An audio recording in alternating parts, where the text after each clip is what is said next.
Hey guys, welcome to Life After Death. This is Tiffany, and I'm here with the lovely Amber. Hi, Tiffany. Hello, dear. We are super excited to have one of my bestest friends with us today on the show. Which I'm so excited because I've heard so much about you, Brooke. So for me, it's like I'm finally meeting the person that literally Tiffany has raved about and shared so many great stories. And just to be able to share your story with every one of our listeners, I think is just going to be such a blessing. So thank you so much for being here today. Absolutely. I wish I wasn't on video. I wish I was sitting in between y'all right now and Well, shopping all your cute clothes too. well, that would be fun. But I actually wish I was where you are. I love Nashville. And that's where you're It's from, pretty right? fun. Born and raised. I'm one of the unicorns that didn't move here. I Aw. literally bought a street down the road from the house I grew up in. So I'm doing the dang thing. Same neighborhood, same school, everything. That's so cool. It's amazing. I know It's some of fun. my dearest friends live in Nashville, so it's such a great place, great people, great food, great entertainment. We Yeah, need to do a trip there, Tiffany. absolutely. And Brooke, she knows how to do it upright. So, like, we go to Broadway. She knows all the best restaurants. She definitely knows how to do Nashville the right way. I That's cool. So do. I'd love to ask some questions just so we can share a little bit about your story with the audience. How did you and Yeah. Tiffany meet? We actually were both in the same direct sales company.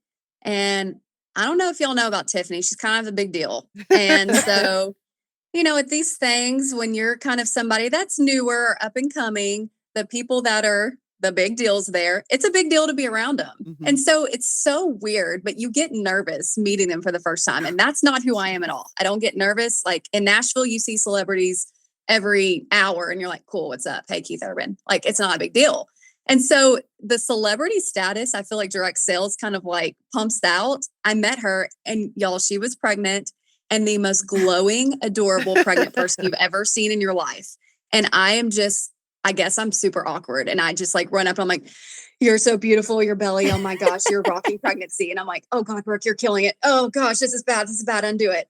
And then from that moment forward, I like got the invite to sit at their table that night. And then I think Aw. Because she said I was cute. Aw. No, she's I'm glowing. kidding. So glowing.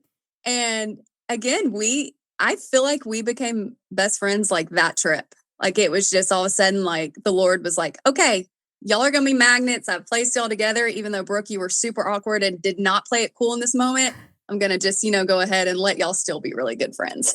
I love that. I know that was my experience when I met Tiffany also. And I think both she and her husband, Mike, Ryan and I are very guarded. And when we met them, it was literally like we had known them our whole lives. So I know the Yeah. feeling you're saying. And I also do believe that God has a funny way of like allowing that to take place.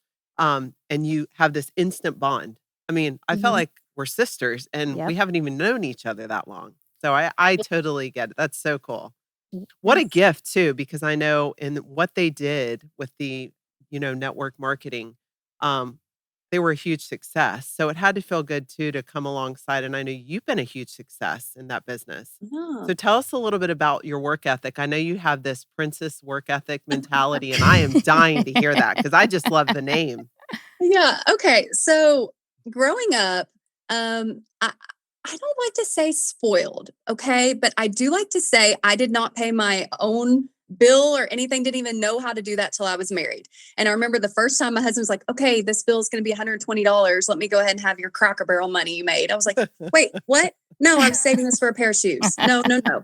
I don't think you understand." So the princess work ethic comes from I was maybe a tad bit spoiled, but I was grateful. But my parents, I only worked to pay for things I wanted. Mhm. Like they did not really instill working to pay for like necessary bills, which is something I'm going to correct. We change these things. My kids are going to know this. So coming in and being married again, that was just a huge change for me. That the money that I worked hard for, which I did always work really hard. I was my only friend at like 16 through 18 that did not lay out by the pool all summer. I wanted to work. I knew how much fun that was to not have to ask my mom for money to do things. So it was definitely a shift once I did get married, and I was looking at what bills we owed, and then saying, okay, so now this money I have to know that when I'm working, it's not going to go to the shoes. Mhm. It's going to go to bills, and that's not as fun. It's Right. really not. So what do? You need to make more. That's right. So kind of from a young age, I knew I wanted to be my own boss. I've wanted to be a hairstylist since I was in kindergarten. Like I have the cute kindergarten drawings to prove it. And so my Wow. dad was like, you're going to college, period. So you can go to hair school afterwards. And so I'm like, well, what do I go to college for if I know want to do hair? Okay, I like music. Let's do that. I've always sang because I'm from Nashville. What a stereotype. And so I went to UT, go Vols. And I was like, I'll just study opera. That's really the only music thing that they offer. Oh, so let me tell you all of the foreign languages you have to study when you want to major in opera. Oh, shoot. That's so interesting. Like, And so I was like, maybe this isn't the right path for me. So they had an entrepreneurship major. So I switched courses pretty quickly. And so again, as soon as I graduated college, I went straight to hair school. I knew I wanted to do that. And so had just gotten married about 3 months after I graduated. wow. And so my husband was so incredible to say, okay, we're getting married. I knew he had student loans. That was kind of the only debt we were going into the marriage with. And I went straight to hair school and we added another student debt to it. Yeah. And so I was able to get through that in about 10 months, was living the best life, working, doing hair. It's everything I ever wanted. And guys, I don't know if you'll know this, but you can get pregnant on birth control. Yeah. Especially when you're having fun being a newlywed. Hey. So 9 months into the marriage, a month after I graduated hair school, I was pregnant. So Wow. That is like fast. of the plan. It was fast, girl. It was fast. So that was not part of the plan. So quickly we kind of had to shift all of our dreams of like moving to New York and living like hobos in a little, 400 square foot apartment, and him, tearing down Wall Street while I'm, doing hair. We had to kind of shift. And so I was like, we can do this. We can make this. And I got put on bed rest at 6 months. So being a hairstylist and being put on bed rest, that's kind of the bad part about being a hairstylist, is if you can't stand or use your arms, you're kind of in trouble. So he had a job that he lost after I got put on bed rest. So when you want to talk about this princess mentality of always having everything covered, the rug just getting pulled out from under you and learning how to be a grown-up real quick, that happened. And so well, I want to talk to that for a moment, though, because I think you do such a great job of painting a picture of what it's really like in marriage and the unexpected curves that we're all thrown. I know we've all had them, but really it's like, it's the mentality of, hey, this is where we are. This is the facts. And now what are we going to do to get out of it? And I know a little bit of your story, but so when you reach that moment where he lost his job, you're laying in bed because you're on, put there until you have the child. So like that's 3 months away. Yep. What was going through your head at that moment? Oh my gosh. It's just, I think that sense of security that the Lord had always kind of, let me have my whole life. I never really knew what it was like to struggle. It was a part of my life that was touched that honestly grew my faith so much. Wow. Because I didn't have a safety net. I didn't have parents anymore, that were like, oh yeah, it's our job to take care of you and bail you out. And that is one thing that they did really well. Yes, they would have not let us be homeless, but I was married. And my dad warned me about getting married at 23, how hard it was going to be straight out of college. So I feel like they did do a good job of saying, this is a lesson and a pickle you're going to have to get out of, which I am so grateful for, because I don't think it's until we hit kind of that rock bottom and desperation that we truly know what we're capable of. Amen. That is so well said. I could not agree with you more. Yeah. And so Brooke, one sec. So you're at that point and you know that you're getting ready to have Bub and you're getting excited, right? Everybody gets excited getting ready to have the baby. So when did you know you guys had hit rock bottom? Like, when did that happen? And was it Jake that came to you or both? Like, how did you figure that out? And what was rock bottom to you? Because I know everybody's is different. Yeah, I think, Jake did a really good job of trying to shield me from a lot of the stress. And it wasn't until a little bit later I realized that people that were coming and knocking on our doors weren't solicitors. They were, in fact, there to collect things. Gotta love that. Oh. Yeah, because student loans, they don't mess around. That's right. And Oh, wow. thankful we were renting at the time and we did know our landlord very well. So I'm so grateful for her that she worked with us. But student loans, that's scary. And I do realize now that we were in a spot that it was going to be really hard to bail our way out of.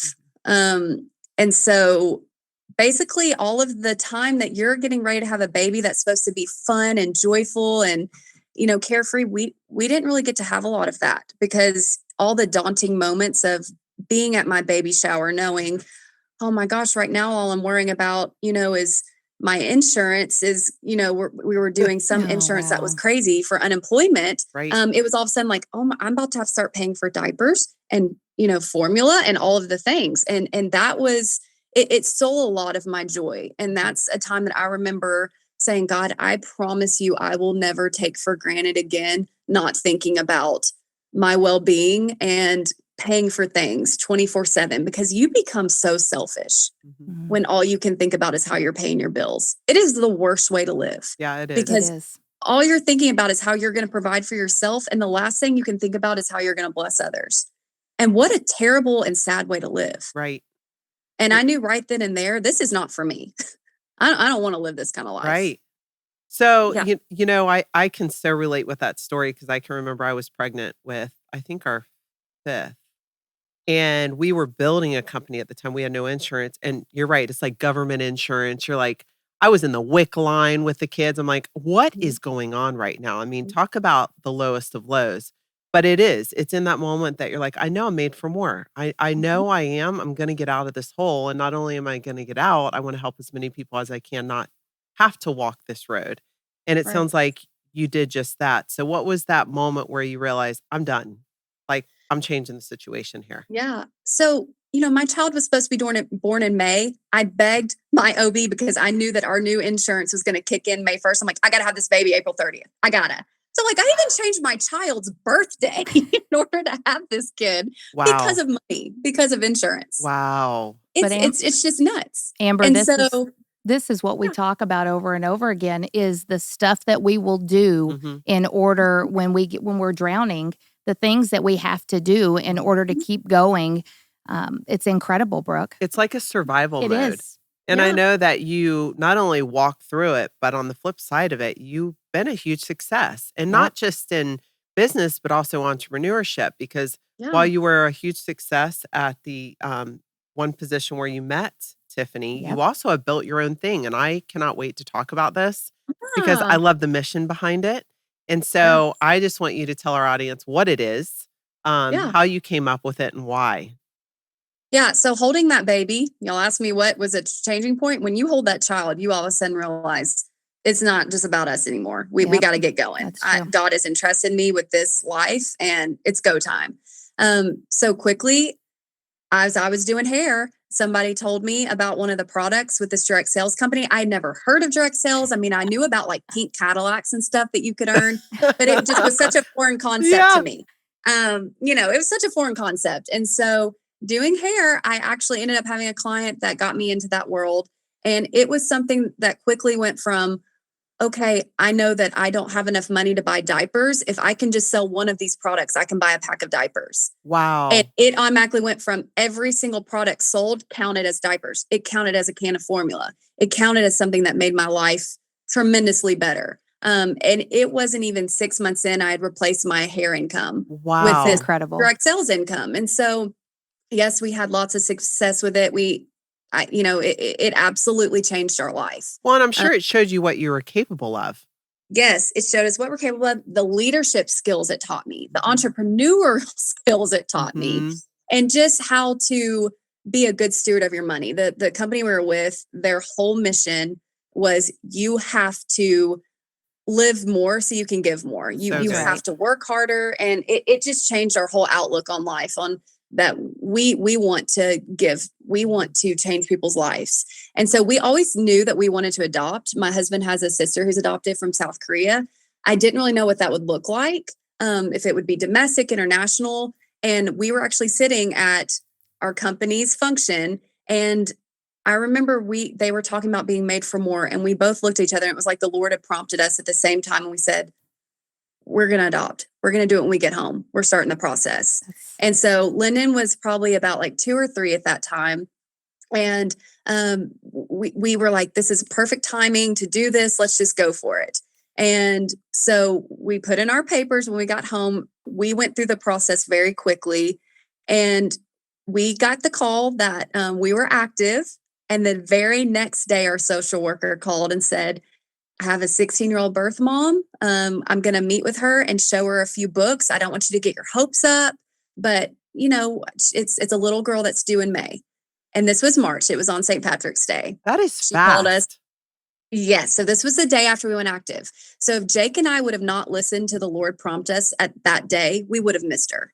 Oh my We would gosh. have completely missed her because it was the day after we went active. Not just that, but Louie Monroe is. I love that name. She is quintessential mix. Like God winked so hard on this Yeah. situation. She looks just like them. Oh, I mean, It's she's a doll baby. And she's precious, and she was totally meant for you guys. God What? had meant that situation just for you and Jake and Bub.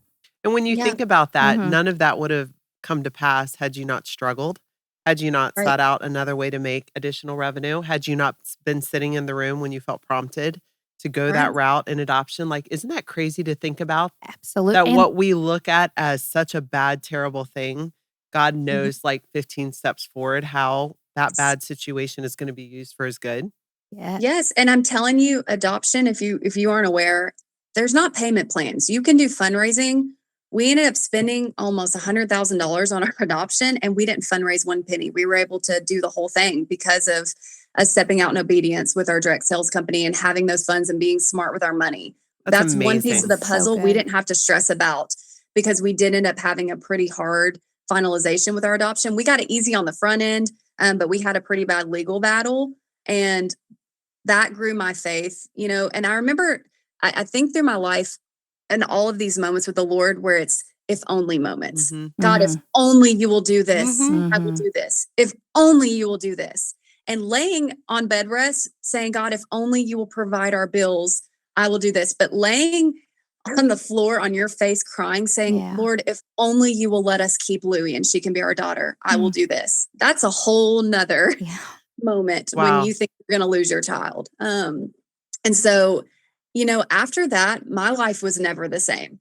Yes, I know what it was like to not have money, but God, who cares about that when Right. you're fighting for your child, Right. to keep her. And so I knew that I couldn't go back to any kind of traditional, anything really. I couldn't go back to doing hair. I couldn't go back to really just only concentrating on direct sales.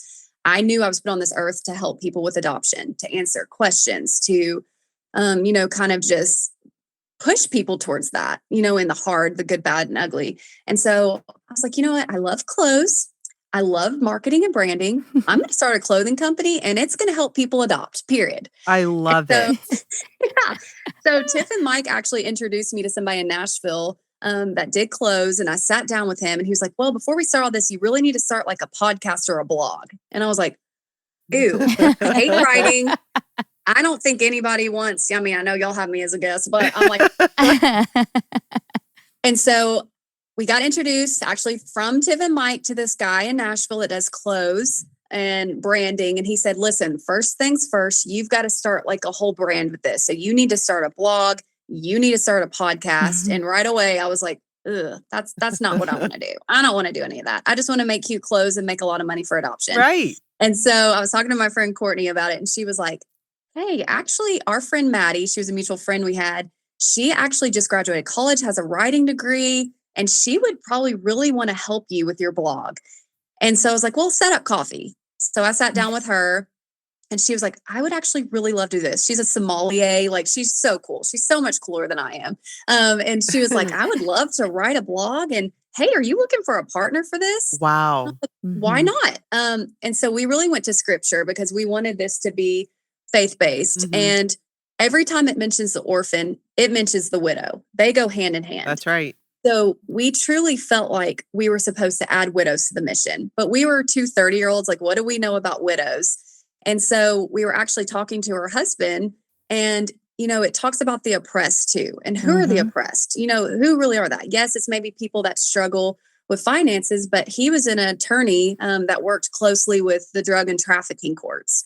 And so he had such a heart for women that were being trafficked. Yep. And so we actually decided to add that as our third mission. So it's going to be orphans, widows, and trafficked women. So we hit the ground running with, our three missions, which were going to be orphans, widows, and trafficked women. And it was so great having Ben there to help us, since that's what he did every day. He worked with trafficked women. And so we were getting the company built. And a month before we launched, Ben and Maddie were on vacation, and he actually fell and slipped and hit his head and passed away.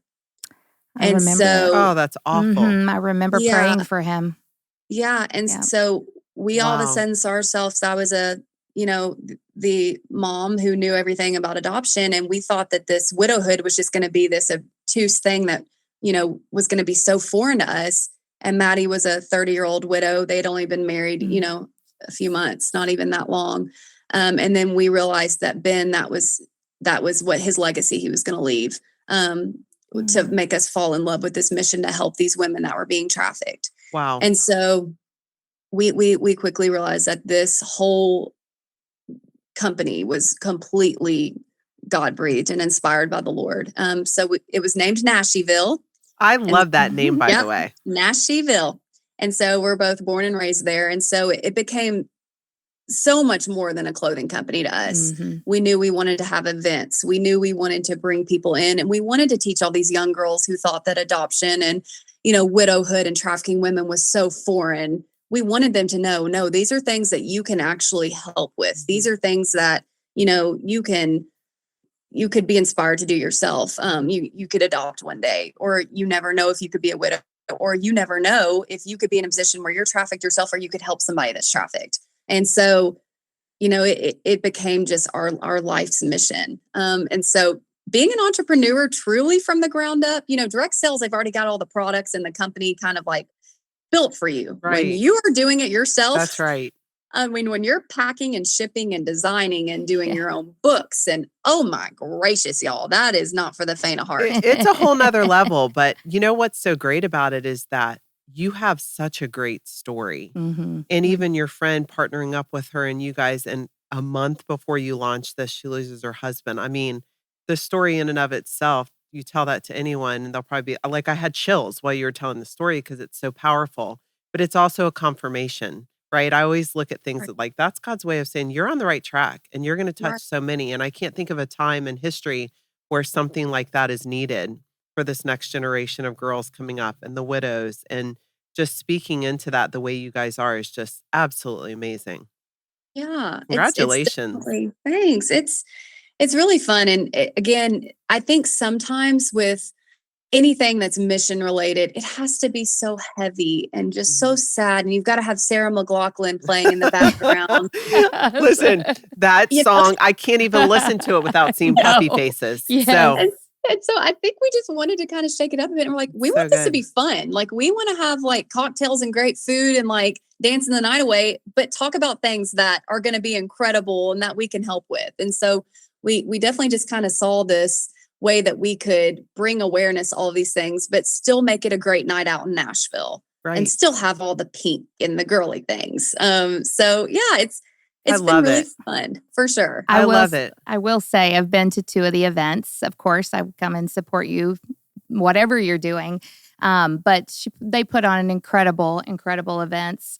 And the heart, I think, is the most important part, is the heart that they show for the orphans and the widows. I mean, we had widows at one of the events, Brooke, and that was so incredibly special seeing. And you think about a widow, a lot of times you think of like an older lady, that's lost a husband due to age, but there were so many there that were young girls that had lost their husbands, some with young kids, some with no kids. And I mean, just the way that she and Maddie just hug on them and love on them and let them know that there's more to their story. It's just special. And the same thing with the orphans. And a lot of times Brooke will go online and she'll share her story. And there's people that are like, man, I didn't see it that way. I didn't see it that way. And there are so many babies out there that are looking for moms and dads special that are just like Brooke and Jake, that love these kids and want them and they're wanted and they're needed. And I love that the perspective that you guys put on that, along with sex trafficking as well. No, it's great. And I think just what a beautiful person inside and out. I mean, I feel like I know you very well now just hearing your story, but it's really remarkable. You've done a great thing. And congratulations to you for getting through hard times, but for also taking what was such a struggle for you all with having kids and turning it into blessing someone else. I mean, you said it at the very Absolutely. beginning. You were like, I just felt like all we could do is focus on us to pay the bills. And it's so much more like it's such a better thing to give than receive. And like here you are today, sharing of how you're taking your struggle and giving it away to so many. So awesome job. What's the best way people can find you if they're searching online? Is there, I'd love for you to share so they too can get behind your mission and support what you guys are doing. Yeah, so it's nashville.com. So it's NASHEVILLE.com. And that's how most people spell Nashville by accident, anyways. Usually add an E. So we just have she in the middle of it, our Brilliant. brand. And so we actually, just a side note, Nashville is an LLC because we knew that we wanted it to be a business. And we wanted to really be able to grow that and actually do that. And we've actually started a nonprofit as well, kind of section of it.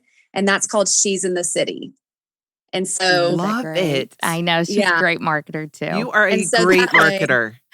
It can expand to different cities. So we do have a Louisiana, a Seattle, an NYC, so we can keep expanding. So the She's in the City is the nonprofit side of it. That is so good. I'm going to be thinking about that all day. I love when people do play on words. So that's my favorite. Amber, we're going to send her a bunch of cities with she in it. Brooke, get ready. So what would we do for Bradenton or Sarasota? Shea-soda? Shea-soda, probably. Listen, it doesn't hurt having Tiff and Mike as two of your best friends too. They're the most brilliant marketers in the world. So when we were building this and brainstorming it, we'd be on the phone all hours of the night talking about it. So they are a huge piece of that. They're huge. And I know that they've spoken even into some of my businesses too. Their marketing expertise are beyond 10. Yes. Great. Yep. Listen, awesome. You guys are incredible, but I want to say most importantly that I find really good friends. I find really super good friends. And I found that in you. I do have a knack for that. And good, loyal friends and people and people that are going places. So I think if you're ever looking for a friend, look for somebody that is super kind, super loving, super fun. You have to be fun. That could go out with you for the night and have a great time. And then obviously super loyal and going somewhere. And I can tell you, Brooke, Tiffany is a big fan of yours. I mean, she's cheering you on all the time. And one thing I admire about her is the way she gets behind her friends and not only supports, but actually shares their story with so many. So she's doing a great job. I call her a sneezer because when she gets beyond something, it's like when someone sneezes and it goes everywhere, she's telling everybody about you, which she's a true friend for sure. She really is. She's the best. And I don't know what I would do without her, from stubbing my toe to when I was like, Tiffany, I don't know how I'm going to do this. I mean, I call her for everything and she's the best. That's awesome. Yeah. Well, thank you so much for being here today. And thank you for being so vulnerable with your story. I can't wait to meet you in person sometime when you come visit. Oh, I can't wait. I'm coming to the sunshine. I promise. All right. We'll see you soon. Thanks, Brooke.